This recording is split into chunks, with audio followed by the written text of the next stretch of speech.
What if your book was a work of art? Well, it is a work of art, okay? But what if it was visually beautiful, like a work of art?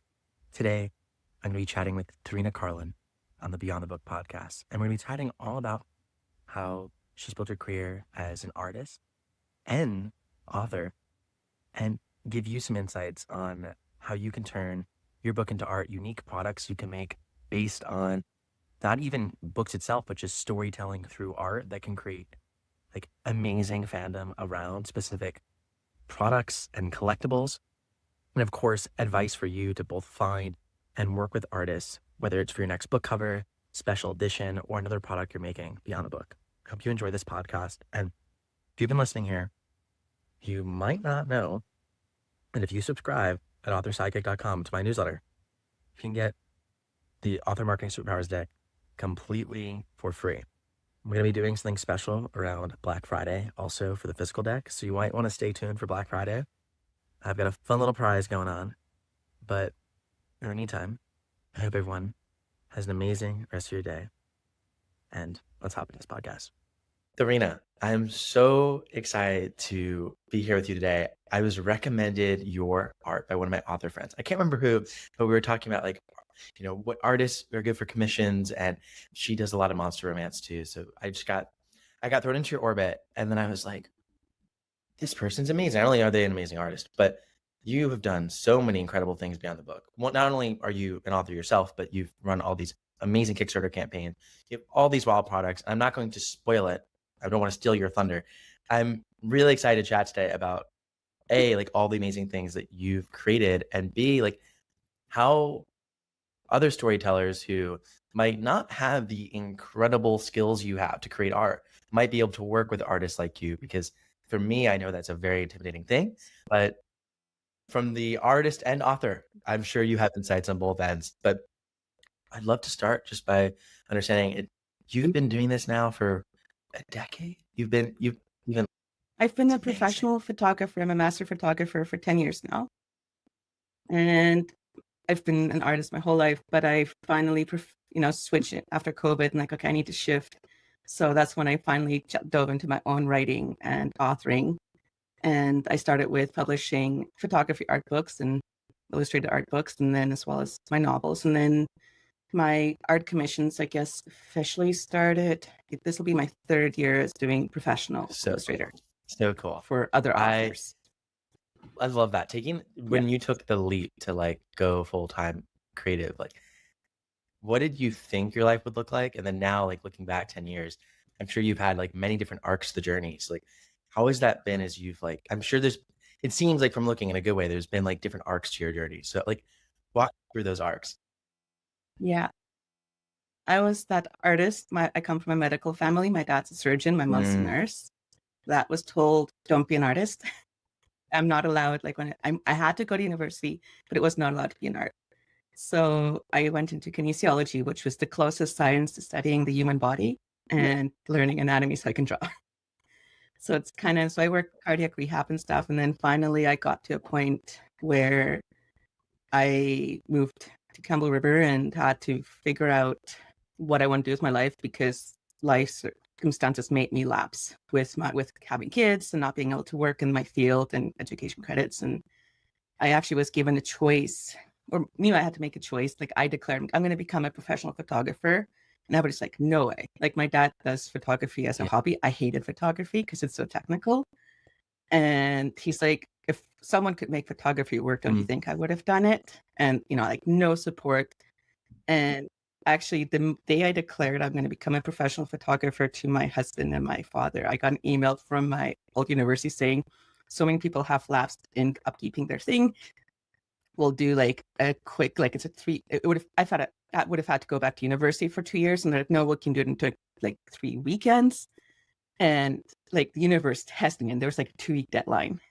It's are you going to follow your truth and passion and your heart and do it? Or are you actually going to go the safe route that I knew my dad would, or my husband would pay for this thing? And I didn't tell anyone about this email. Yeah. Because I knew I knew what their answer would be. It's safe route, right? It's do this. This is predictable. This is safe. But that wasn't what my heart wanted. But like the day that deadline passed, it was like this weight just gone. And I'm like, I am finally going to be me. I'm going to work hard and I'm going to become an artist, because I knew I wanted to be creative, and photography seemed like an easy route. And because there was, there's structure there, and there was courses I could take on how to run a photography business, things I didn't know how to do. But at that time, I had already been commissioned just by a friend to do cover art for her kid's book. And so I knew I wanted to do art as well. And I'm like, okay, well, I'll be Trina C art and photography, not just photography. So, and it's just been Wow. throughout the years. That's like I love and hate hearing that story at the same time. Like, I love that you did it, had the courage, because that's like really hard. When, especially, it's a hard period, but it's hard, especially when people around you, people you love, aren't necessarily having your back. I growing up have had a mom who's been like incredibly supportive of all my weird creative endeavors, and I'm forever grateful for that. But I give you even more credit for being able to be where you are now and do all these amazing things when that wasn't, something you had, that, a supportive system that someone would like. So you start off in photography, and, eventually you end up now having this world where you're writing romance, you're creating all these incredible art and dragons and all these things we'll talk about. What made you shift into, not shift, maybe is the wrong word, but kind of, when did you begin saying, I'm going to now, I'm sure you were already writing, but begin publishing your books? When did that start? I actually wrote my first story when I was 8. Like, I could bear, and it was ironically a military romance, looking back now, knowing because there was fighting and I had my strong female protagonist. But in high school, I also fell in love with mythology. Like, I was that kid that hid in the library and would like devour the books on mythology, especially Greek and Egyptian mythology. And like, I was just mythology obsessed. And I guess throughout the years, I've just kind of been writing a story. And, like I guess in 2000, my first character in the world I write in introduced herself. And so I wrote, I think I have 8 journals filled with her story. And, like I spoke with an editor that used to edit my like my business stuff for my photography, and he's like, yeah, well, you should publish. I'm like, yeah, I'm not an author. Like, wow, that sounds scary. Yeah. This is quite intimate, like when you write it in words, and English is my second language, so why would I put myself out there? And I don't know, like COVID hit, I guess, and I looked at my book. I'm like, okay, well, that story is too big to handle, so I'm going to write a quick short story. I don't think I'm capable of short stories, because my debut novel, Starfound, that is a epic trilogy. Like, book 1, I think, is 114,000 words. Book 2 is 116. And I know I'm not even done my story yet. So, and, like the books I wrote this year was like 170,000 and 140. I'm like, okay, that was supposed to be a short story as well. So I'm just going to scrap the short story idea. My kids' books will be short stories because my novels are not.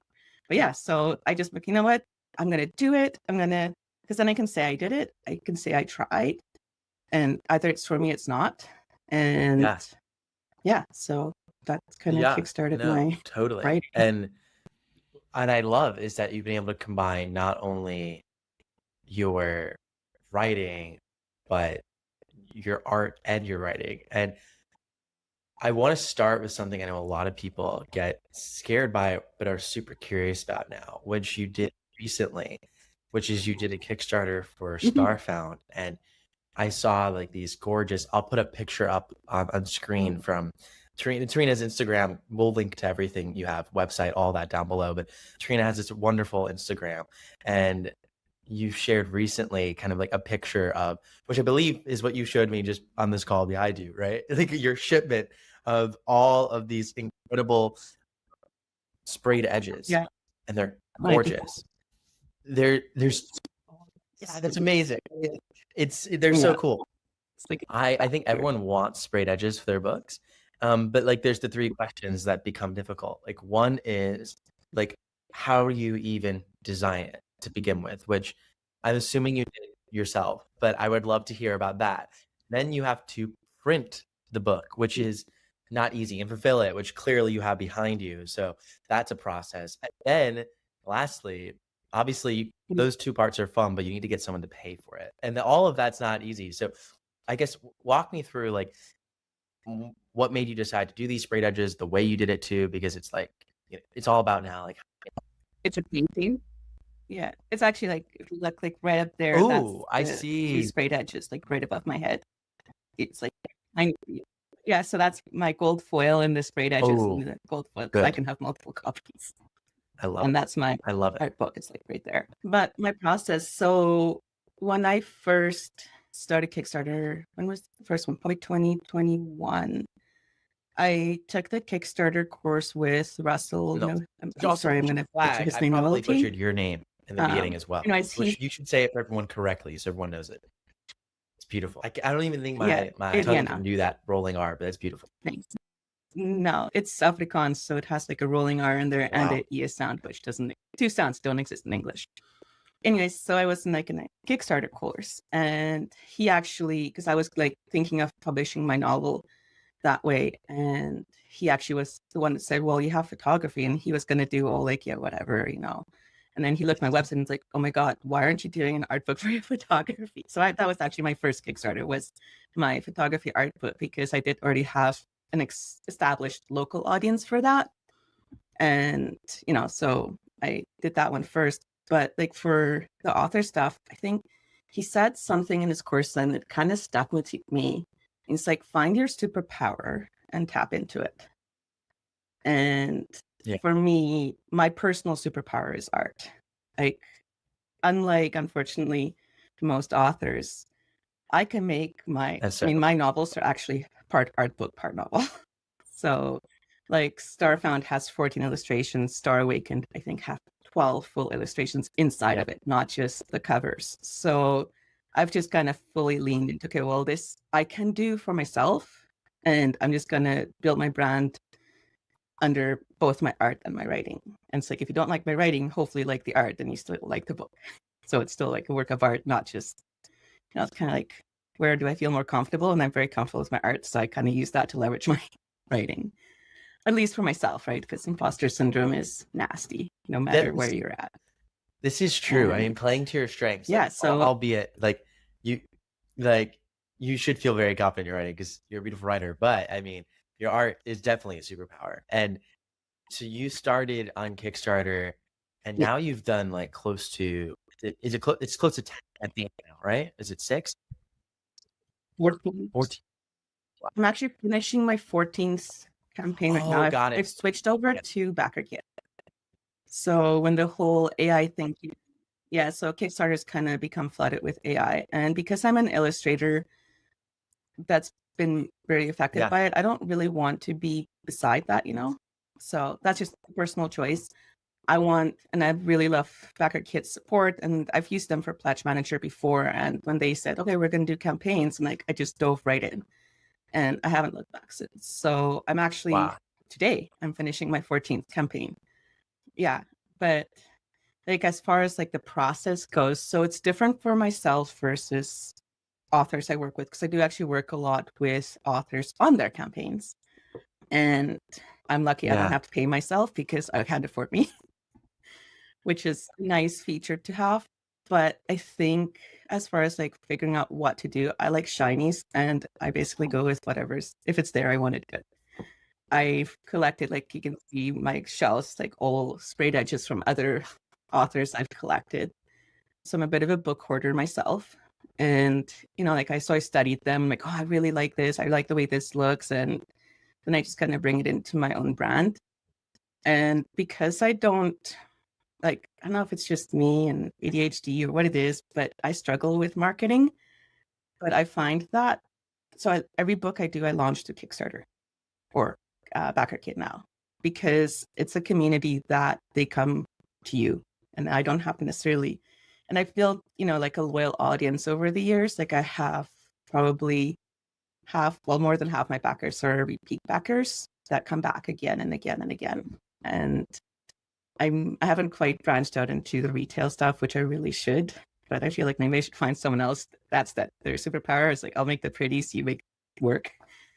So just I'm great at making pretty things, but I'm not good at selling it. Yes, Not my yes super, and no, though. I mean, yes and no, because but clearly, like you say that as you've also raised tens of thousands of dollars throughout crowdfunding campaigns. So clearly, I mean, and that's just one place. So like, how have you seen it? Because you've done 14 now, and there was the jump from Kickstarter to backer kit.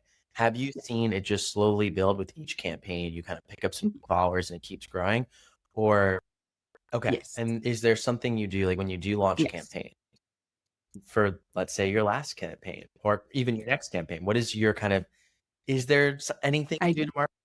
Yeah. Is it, yeah. Do you have it kind of now, my or system, you're kind of still just like figuring it out? I mean, that's just all yeah, good because we're all figuring it out. my Okay. campaign, my campaigns, I think I'm starting to figure out now. So my campaigns, I run, I guess, 3 different things. So I have my photography art books. So I have like an Oracle deck and a photography art book. And then I have one coming up that I just find it's been a 3-year project that will come up in the future, maybe next year. Then I have my illustrated art book. So I have my Gilded Dragons. And then I also have like a kids book, which is like way out there. So I'm really hard with sticking in my lanes. People are like, yeah, right in your lane. And, Brett, and like, well, no, this is me. You get creative chaos and that's what you get.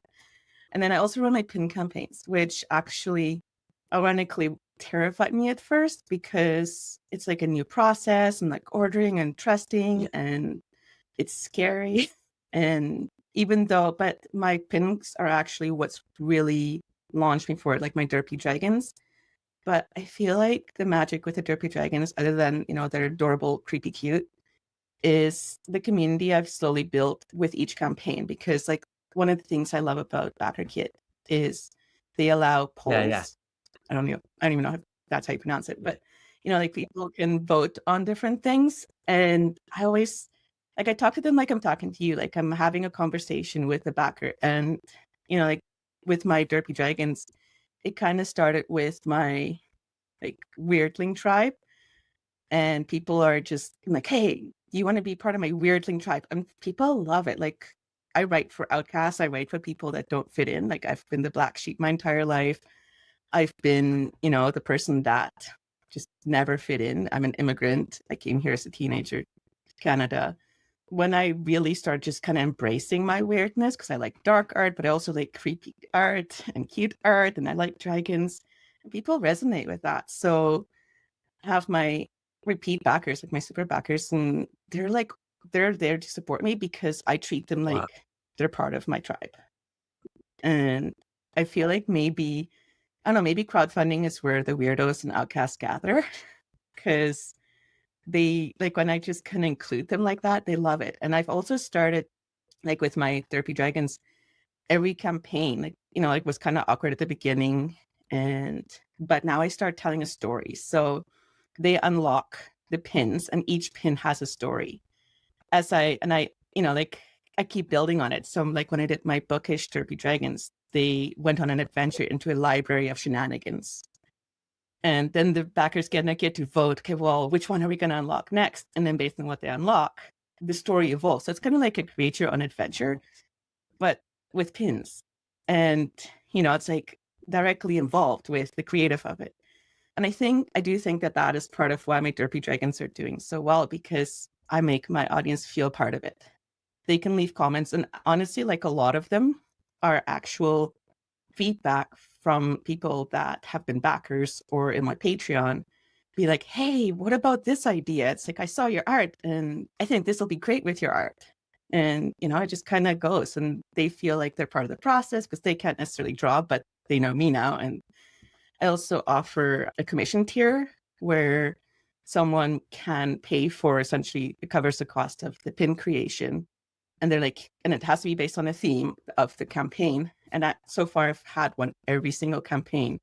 And they're like, yeah, I love this. I want this and this and this. And it's actually always Yeah. the same backers. So it's kind of like cool that way. And, like we talk and she's like, oh, I like this idea. And what about this? And some of them have become my These favorite are pins, like the Shadow Derpy Dragon. incredible. Yeah. So I love what you're doing there. You're literally tying these pins in as Easter eggs into your stories. And then as they experience and see these pins, you take their feedback in to shape ultimately how they get mixed into the next story, which also then makes the next pin. Yeah. The campaign is a story. Like these aren't stories I've written, although actually like the campaign right now Frame is the my Ideas campaign for Derpy itself, so Dragons they're not book. in your book. And You frame it. yeah, Wow. no, it's the campaign itself. But, so like if you were to look at my campaigns and just kind of go on through my updates, you can kind of see how they vote in the poll, especially like my Dungeons and Derpies. We went on an RPG like quest, right? Like we all went and explored like this dungeon, and they kind of, they started the tavern, and I write like a little story. And it's like, you just gathered these 3 Derpies and they are now your team, and you need to survive all the shenanigans. And all the Derpies are different D&D monsters, so they get to unlock it.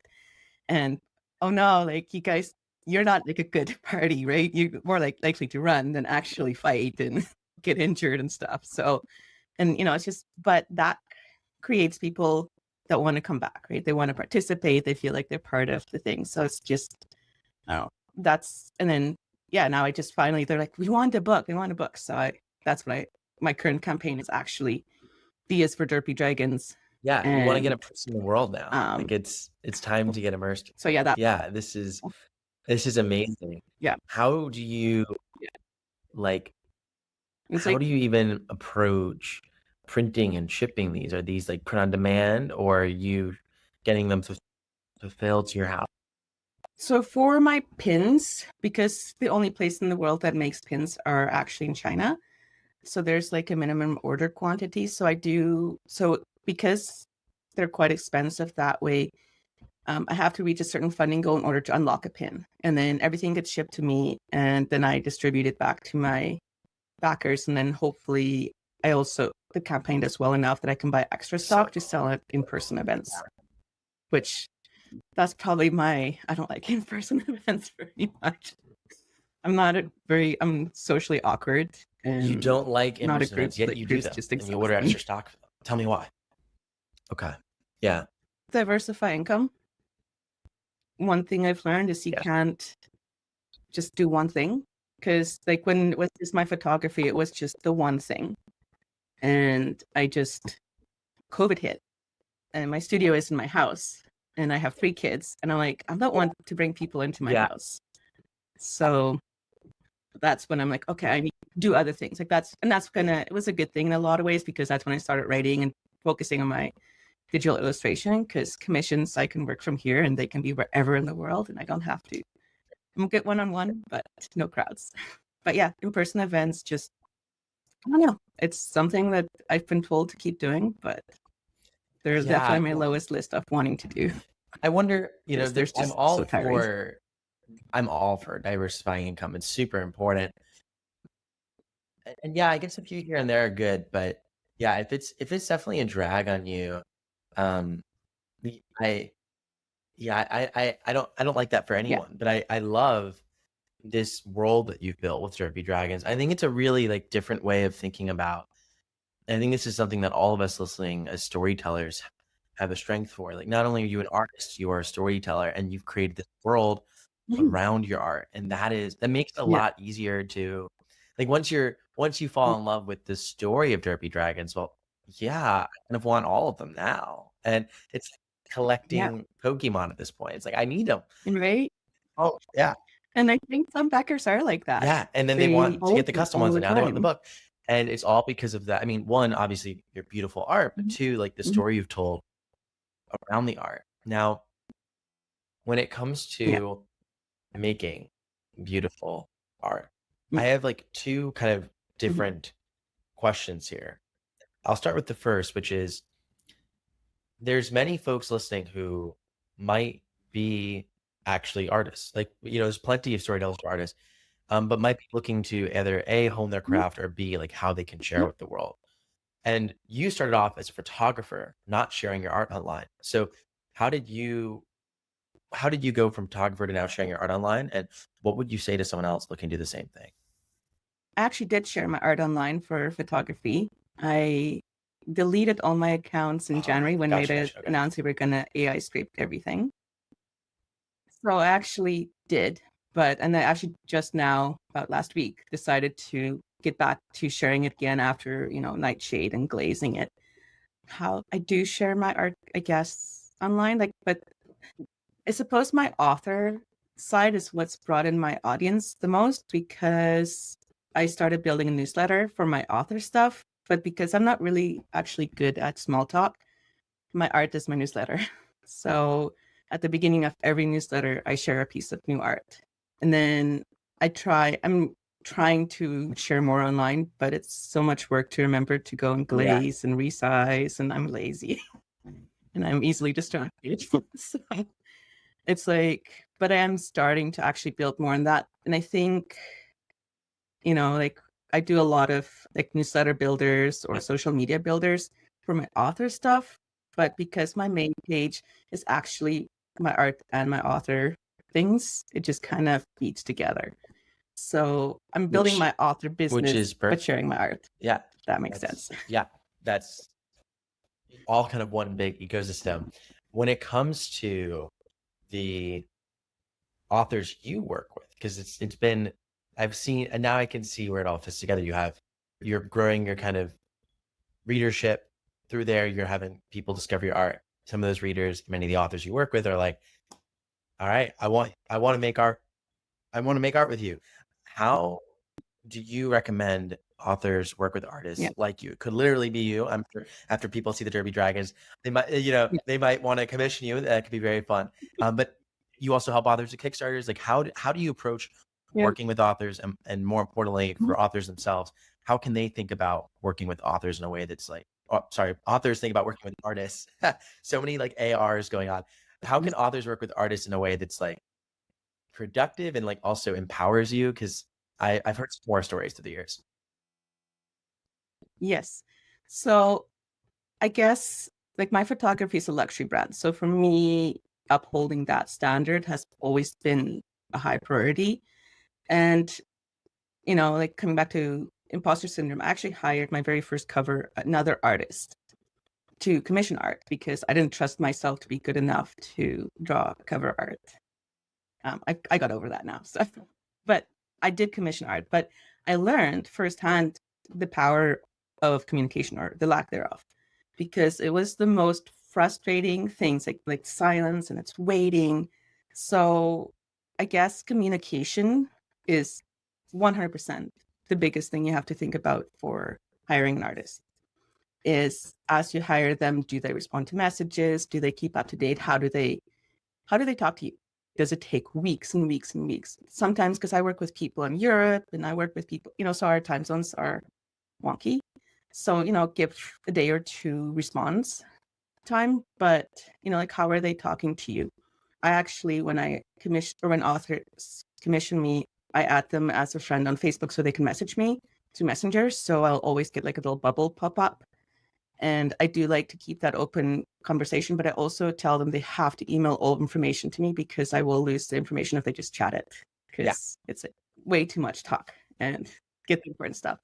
So communication is really important. The second thing is look at the portfolio of your artist.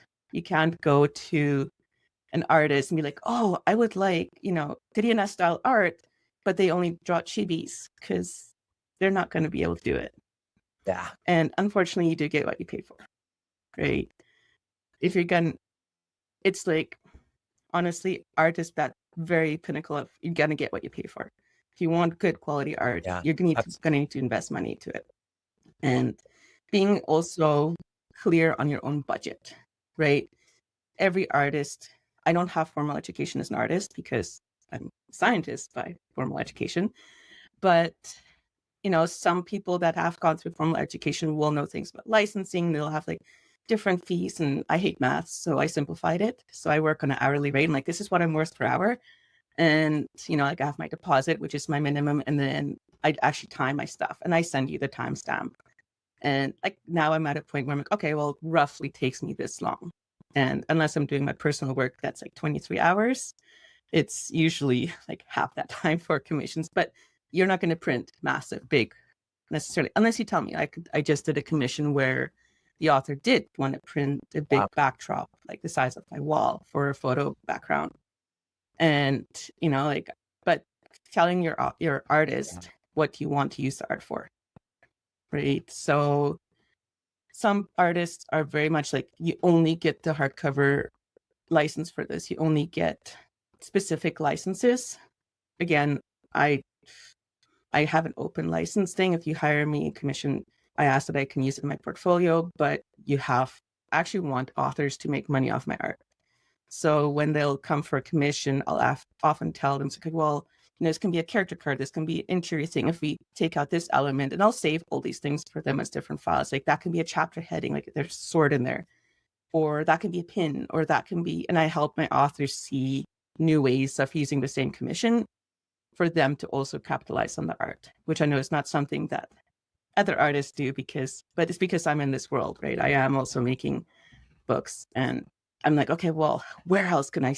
Because I want authors to succeed. Because if they do, then they come back. You want. It's also like, I'm sure helpful too to be like, hey, like when you're open with your intentions of the project, not just create this for me, then you can guide them on like, are you sure that's a good idea? And it's fun. You can do whatever you want, but like you can also say, like, I've seen this be successful and this size print can work, or this type of thing, or that's not going to probably be the budget that's going to get you the version you're looking for, but you can think of something within your budget and get creative. That totally makes sense.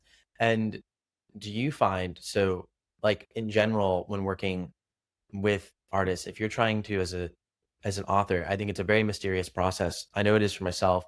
I'm literally just sent like cool artists kind of like through direct messages by friends, right? It's like look at her art, right?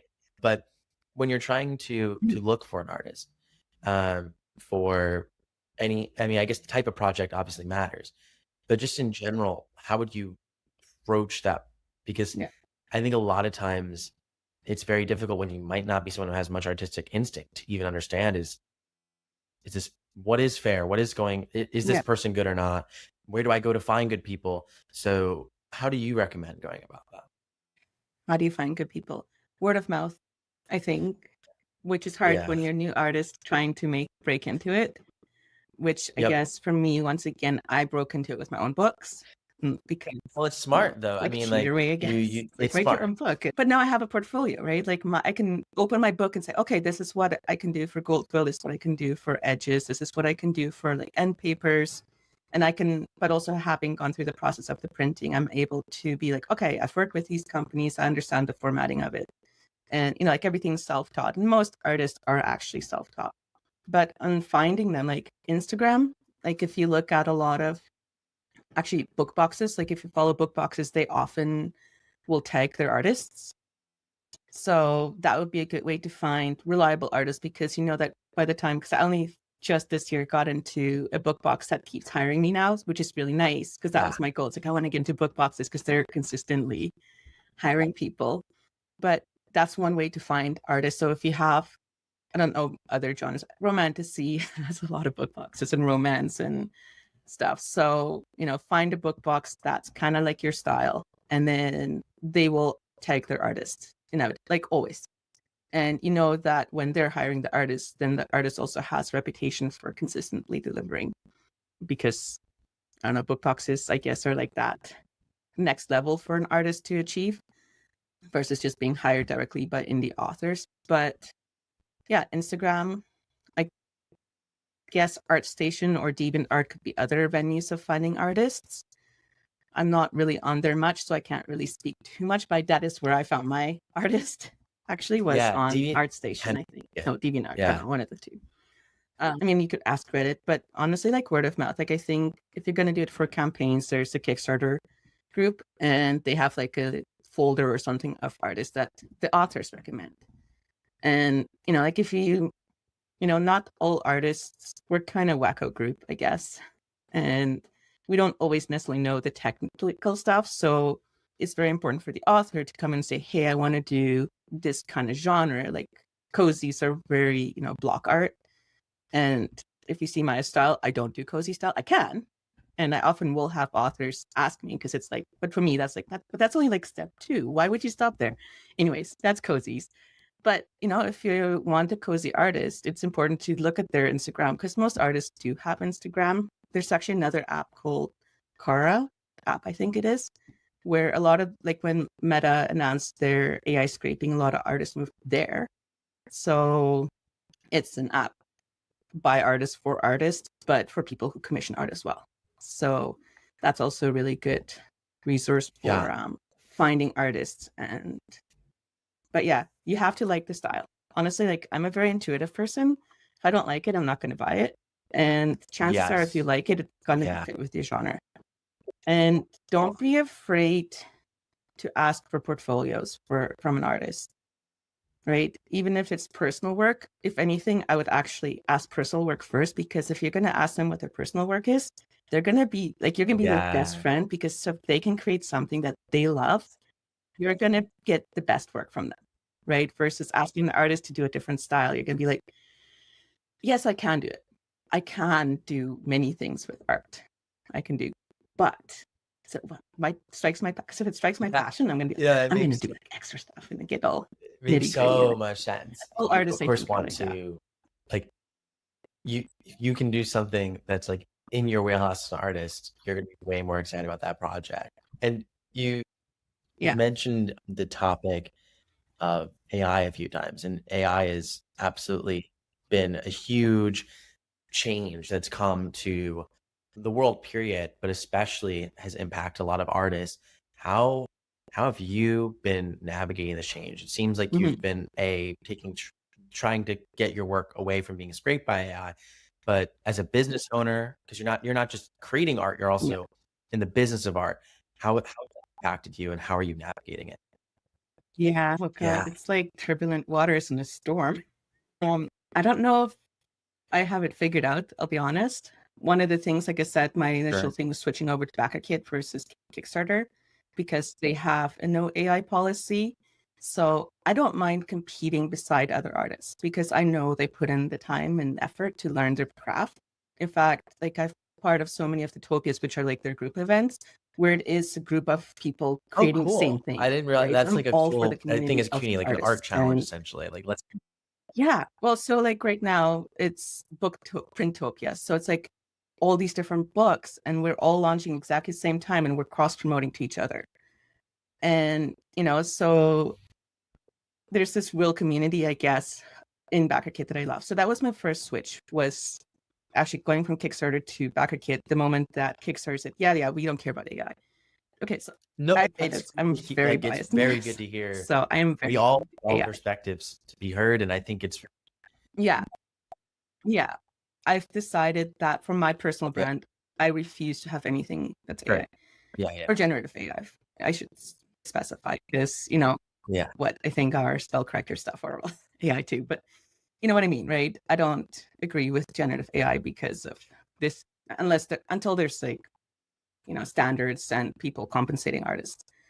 I did initially take on all my art from, I think it took me one at a time to delete all my pictures from Facebook and Instagram, because you have to do one at a time. And I had thousands on there, but just also, like, 'cause my clients, I need to protect them. Like I can't just have stuff out there. So that was my initial gut reaction, was just take it down and kind of figure this out one step at a time.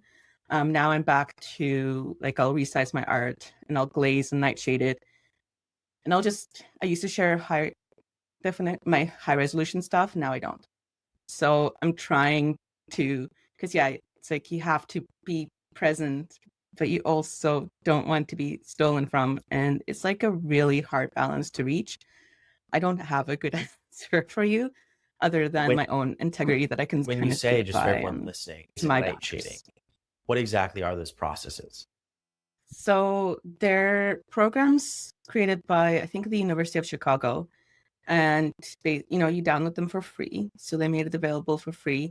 They're quite GPU intensive programs, because that's the other reason I took it down. I couldn't run it on my old computer because I need a lot of GPU to run. And basically, I think, and I might mix them up, one of them kind of like distorts the pixels. So to the human eye, it still looks like a proper image, but to a computer, it looks like distorted. So it's something that stops AI from copying your style. Because you know how people can say, oh, I want to be able to create an art that's like this famous artist.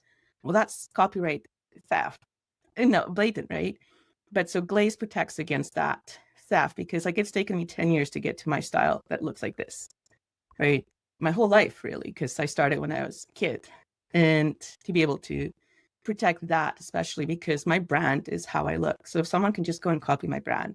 So that's glazing. And then night shading is basically the same process. You put the image in and it poisons it. It'll, to the computer or AI, it looks like a purse, even though the picture is that of a person. I don't know. It's ones and zeros, and I don't really understand the ins and outs of it. But that's the idea behind it, is that it is a type of protection for your art online. But it is very time intensive because each image, I think it's 5 minutes to nightshade and 5 minutes to glaze at the lowest intensity. You know, the more protection you want, it can go up to an hour per image, which is why I haven't done it. Wow. Thousands of pictures. Wow. That would be take a long time, but also that's really good for people to know.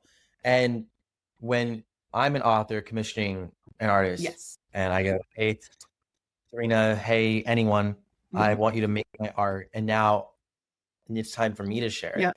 As an artist, you know, what is your preference? Is your preference for me as an author to basically, if I'm going to share online, use these programs that it protects it? Is that like best for everyone?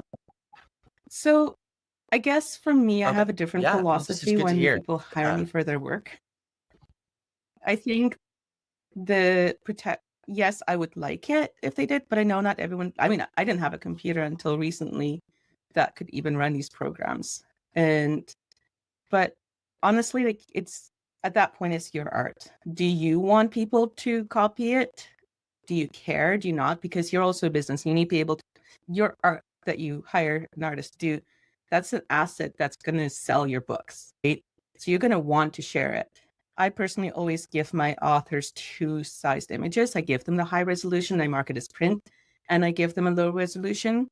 I probably should take the next step and actually nightshade and glaze it, but I haven't remembered to do that because I'm very forgetful.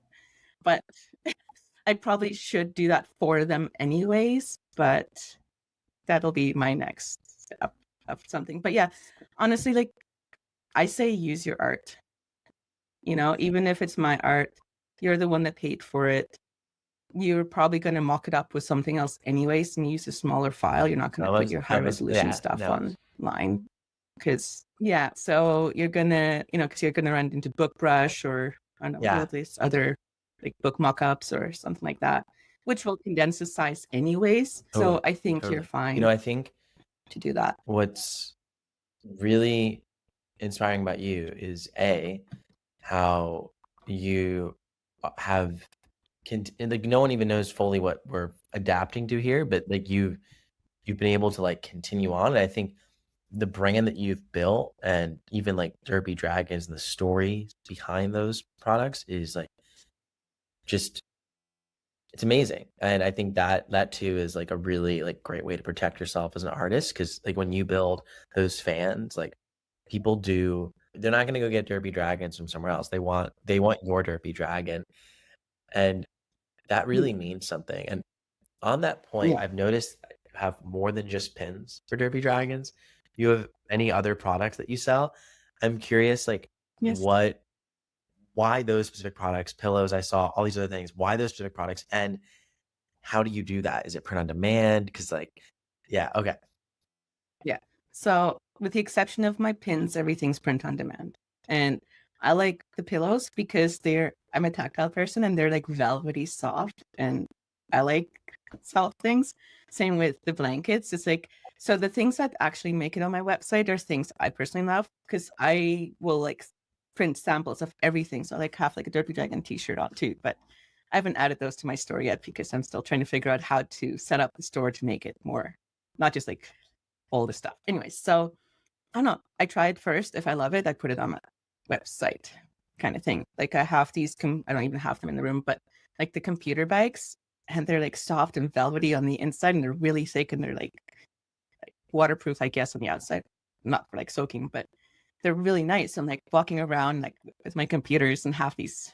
So I also think as branding for me, it's like I do everything I can to wear my Derpy Dragons to sell myself in public. Like I'm presenting this image, but I'm very casual. So it's like t-shirts and pants. And it's not exactly like, it's not like a Lululemon brand. Oh no, I don't even know what brand things are anymore, but it's like, I have one author, she printed my art on a t-shirt for herself. Yeah. Because, the art is of her book, right? So when she goes to markets, she wears this because, it's her brand, it's her, and, like you can easily sell it. Like if you look at websites and stuff, you can sell t-shirts easily. I use both a Canadian company called Art of Wear as well as, so, places that integrate with Shopify basically, because this is my lair. It's tiny. I don't want to stock thousands of shirts here. Pins are okay because they're tiny, but even they're running out of room in my I love it. studio here. So Perfect. it's like, being, it's got dragons and art, and I love It's it. beautiful. It's Rocking beautiful. chair. And when commissioning someone, and let's say I want to work with you, the difference between if I'm using your art on my book cover versus maybe down the line, I fall in love with your art and go, I do want to make that art into merch, or I want to use it on a coffee mug or other products. How do I make sure it's fair for both of us in terms of the rights to that usage? And especially when I might not know how I want to use the art, I know that I start it. How do I start Talk that to your when I'm artist. working with you or any artist? Okay. Yes. So talk to your artist. Some artists, like I said, are very specific on what you can or can't use the art for. I don't want to be like hunting people down. It's like, oh, you sold this cup with a picture I drew you about your characters. I don't want to be a police. Like, I'm an artist. I'm not a enforcer. So I personally actually have I have a flat rate. And I encourage my authors to, expand and brand and build a thing, because once again, if that's successful for them, they're going to come back and hire me again. Right. So, like I work with I get hired to make pin designs for people. I get hired to make, because a pin design can be a sticker, it can go in a bookmark, it can go as chapter headers. So like one little commission can be so many things. And I mean, like my dream was actually to be a cover artist. I didn't know it, but like I got like the Wayfarer Redemption series as a kid, and I'm like, man, one day I want to be like this artist. I want to create like him, and I want my pictures on the books. And, like being able, like for me, like, to create cover art and even interior art for books is like a dream come true. So, of course, I'm going to want you to make more stuff. And I know it's like people have tattooed my art and stuff on their bodies. And like what great compliment is there than that? Like, That's cool. You're wearing my art on your skin forever. Yeah, it's like, yeah, you can say, hey, because, if you keep using it, it's like, oh, because, that author is going to talk to another author and be like, oh, where'd you get that from? It's like, oh, yeah, I got it from her. And if they see these authors use their art in more ways and making money from it, then, again, that's word of mouth that comes back to me. So that's a really, hopefully. I think that's Hopefully good stuff. such a beautiful mindset. And I think the sort of takeaway is like, always have an upfront and honest conversation with whoever you're working with. I love it. You've done so many cool things. The Oracle deck too. Like that was, yeah. Yeah, I've done that. You're just like photography Oracle. You're deck. basically like just almost. It's almost like you have your own like weirdling like store of just like all the cool things in there. Yeah, it's definitely, I call it creative chaos. And it's funny because you mentioned in your initial email that you want to talk about branding and my cohesive brand. I'm like, what the hell is that? I really struggle with bringing my photography and my illustration. Yeah, well, but I also really love doing the not safe for work art. So I'm like, I don't want to do just Derpy Dragons. They're mine, right? They're not something I want to sell, I guess, to other people. So for me, the Derpy Dragons are sort of my IP. But when I really like drawing, I love drawing people and fantasy and dragons, obviously. But it's like, that's kind of the stuff I want to draw more of. But I don't know, yeah, fitting my photography band. I suppose my art is quite dark, even with my photography, and sort of fantasy based. So maybe that's a tie-in. Or just art books. But I have a art book coming up where I'm actually going to combine my photography and illustration, and hopefully that'll be a branch of like how people find you and where they come into your community and your brand. Is like, so I'm hoping that's going to be the hybrid that ties both together. No, I think you're doing great. I mean, you're also showing that, like, again, you don't have to stick in one lane. You can be in many different lanes as long as you like tell the right story when you're in the lane. This has been amazing. Yeah. I would love for you to share where we can all find your books, your art, all the awesome things you've created.